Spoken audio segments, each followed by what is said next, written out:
Okay, welcome back to episode 2 of the Kingswell Conversations. And these are conversations with heart that are shaping the future of foster care and adoption. And we are joined again with the fabulous Richard Kingswell, who is the CEO of Extra Special Parents in Virginia and FosterVA. Hello, Richard. How are you today for episode 2? Are you ready? Yes, I'm ready, Nikki. The number 2. You know I love being in front of the camera, but we're going to try and work this out and get my skills a little higher than they were last week. So it's an exciting time. I think if we can be honest, there was nothing wrong with your skills last week. The whole problem was around my camera last week. That was the only problem we had last time in our last session. But today we're going to move that along a little bit. So we talked a lot about your why and learned more about your story that started in the UK, then headed over to America and is now settled in Virginia, although I know you have nationwide goals across the US in the future. But now we just want to get to know you a little bit more, if that's okay. And your role as a CEO, I want to talk about some of the sort of hardest elements and the most rewarding elements of your work as a CEO. And you're running these organizations, Extra Special Parents, FosterVA. They are huge in Virginia. What would you say is the toughest part of leading amazing establishments and agencies like you do right now? What's the hardest part?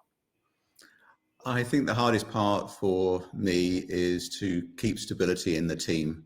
I think your team, your direct workers, your support staff is so important to the success of any agency. And if you don't keep your eye on that ball, everything falls down very quickly. And so having a relationship, especially in this more remote environment where you may only see your staff every few months sort of thing, because they're out in the field, they're working from home, makes a huge difference to how to build a team. And I think that's the biggest challenge following the pandemic, is to how to keep a team strong, how to find the right leadership and find the right people on the right place on the bus, I suppose, would be the easiest way to look at it, sort of thing.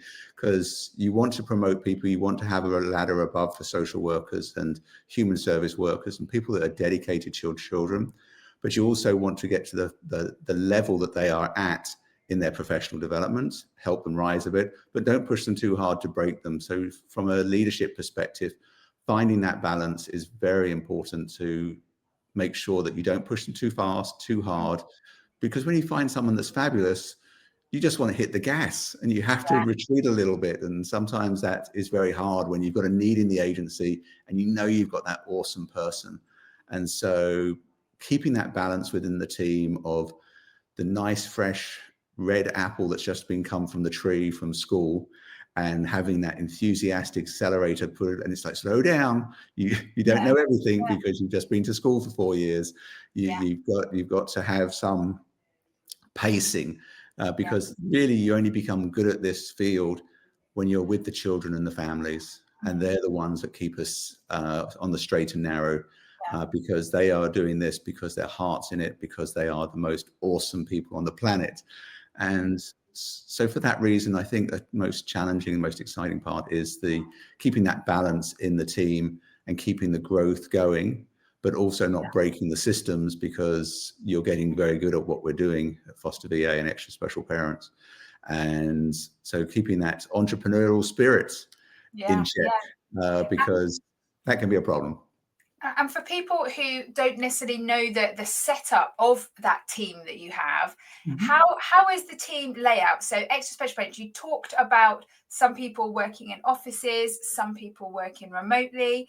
Can you give us a little bit of insight into how that team is formed? Because I know that you have certain different hubs and people at home, and you're really supportive of people with families, but there are some office space. How does it look?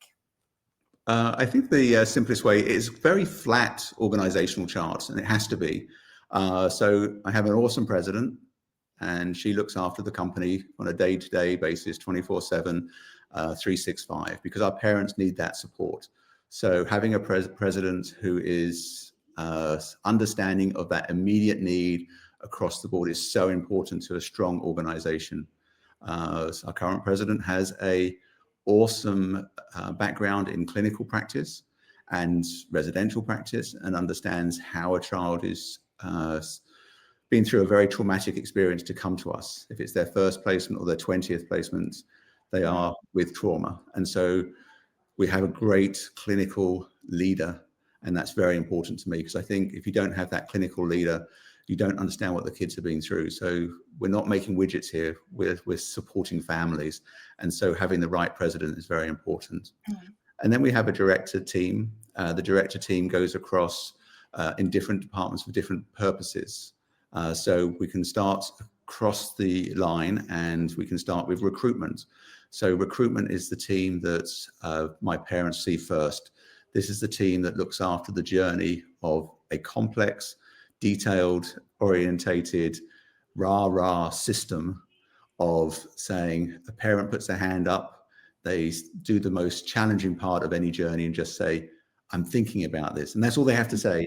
And then my team, my recruitment team, takes over. So I have a director and a few staff that support that, because trying to get them through a Department of Virginia state audit, basically, of about the paperwork, the dog licenses, the cat licenses, the driving licenses, the parking tickets, the background checks, and everything like that is a very complex process, which takes about 4 months. And so to have a dedicated team to look after you in that journey is so important. And that's a new part that we've only put in place in the last 4 or 5 years to really accentuate the importance of stability, not just for the child, but for the family. So they have that one person that's worked with them for 4 months very intensively. We do have experts that go out into the field that are the home study team. And that home study team still is in recruitment, but works very well with the director of recruitment. But they go into the families' homes and do the interviews and get all the pieces of the puzzle together. But that director has a very, very important job, because without parents, there's no foster care and no stability for children in foster care. So when those parents put their hand up, and it takes a long time for them to put their hand up, because they want to be educated. They do a lot of movies, books, they do lots of advertising that goes across their feeds, and all of a sudden that something said, now's the right time to make the call. So that's pretty awesome. So that's the recruitment team. The next team that I would say is the clinical team, the clinical specialists. This is the team that looks after the families 24/7, 365. And they're the ones that look after the licensed families. And those licensed families are successfully completed the journey with the recruitment team, but they've been handed over gently to this clinical team who understands trauma-informed care to the highest level. And they work with the parents, the children, the home, and making sure everything stays on track when they get to their first placement. They're the ones that will bring the child to you. They're the ones that will come for any crisis that the family has. They'll come depending on the level and the need of kids. It could be weekly, monthly, to make sure everybody's on the same page with the families. So a very critical piece. These are remote staff because we're across the whole of Virginia. So they have about a radius of about 60 miles around them. So that's very, very fabulous that they can stay at home, support their families and their kids, because social workers are usually quite a young bunch of people coming in.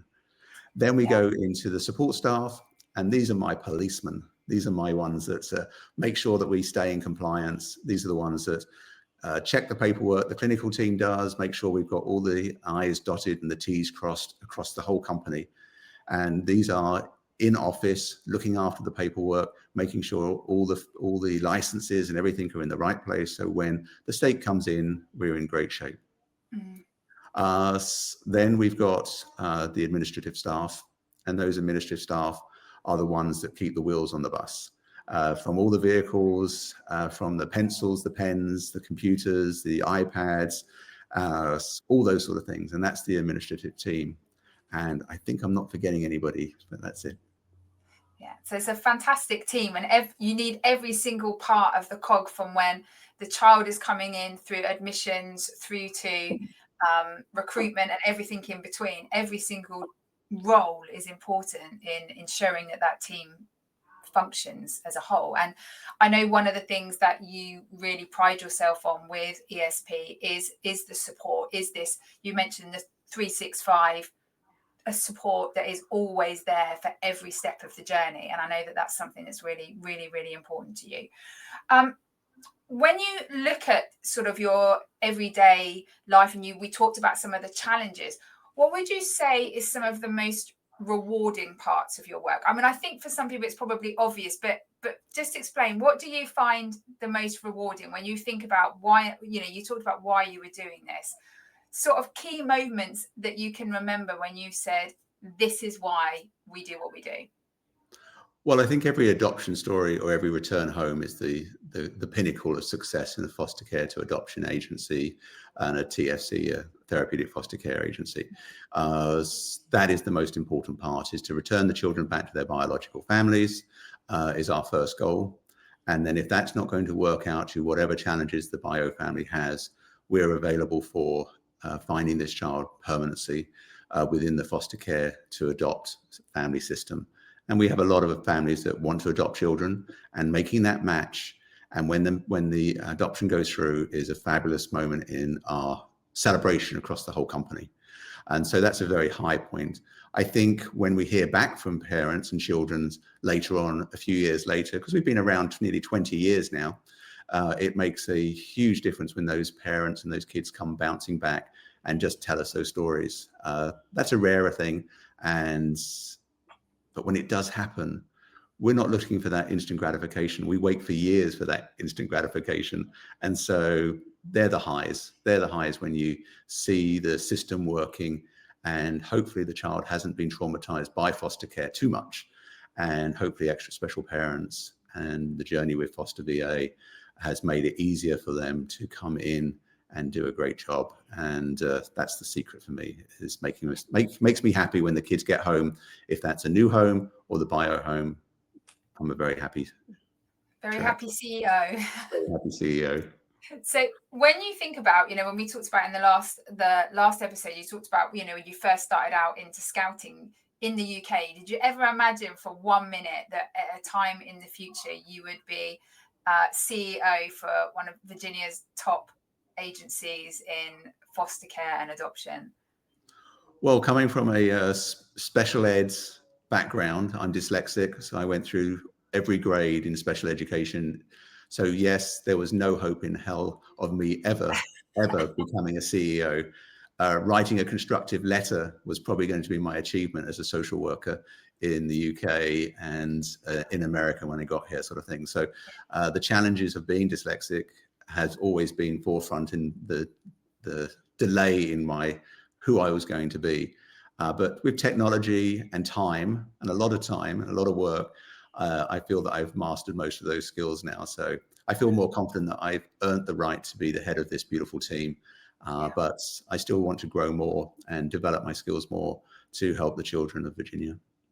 Oh, that's fantastic. Well, Richard, thank you so much for joining us for this episode today and just letting us learn a little bit more about you and your role as a CEO. Now, I know people watching this are coming from various different parts of the journey. And here, I know that we may have parents who will be seeing this interview. And maybe, like you talked about just now, sometimes there's a little conversation or a little bit of marketing or a little poster that may be the trigger that makes them think, I might want to do this. And this video and this episode could be exactly that. So if this is you and you are watching this and you're thinking, is this something I could do as a parent? Then we do have a free guide on the FosterVA website. You just need to go to www.fosterva.org/free guide. And there's a 45-page guide, which Richard here, CEO, put together, taking all of his knowledge into an amazing free guide, and you can go there and download it. If you are coming from DSS and you're a child advocate of any kind in Virginia or nationwide and you want to connect with us there with Richard, how is best to get hold of you, Richard, if there are people with DSS that would like to contact you? Because I know they can find you on LinkedIn. LinkedIn is a good way for a personal conversation, but if it's on the servicing a child or a family that wants to come and join us, then going to our FosterVA site would be for the parents, and ESPVA.org for the company site. And you'll be able to find us. Just click on the button for the emails, and we'll be there. We've got a form for you. All right, fantastic. Thank you so much, Richard, and thank you so much for joining us and for staying with us and watching. And we will see you on the next episode. Bye-bye. Bye-bye. Thank you, Nikki.